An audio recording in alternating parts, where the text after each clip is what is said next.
მივესალმები იმ ომის ვეტერანებს, ვინც ცოცხალია დღეს საქართველოში და მსოფლიოში.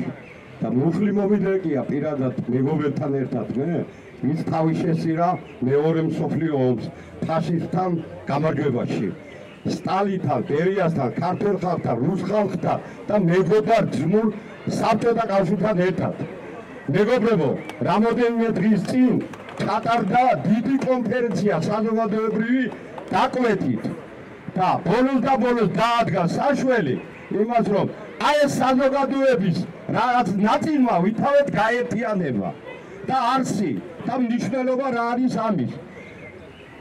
მივმართავთ საზოგადოებას პირველ რიგში და მთავრობას, რომ დაუყოვნებლივ დაიწყოს მოლაპარაკება რუსეთის ფედერაციასთან. როგორც ეკონომიკური, ასევე პოლიტიკური.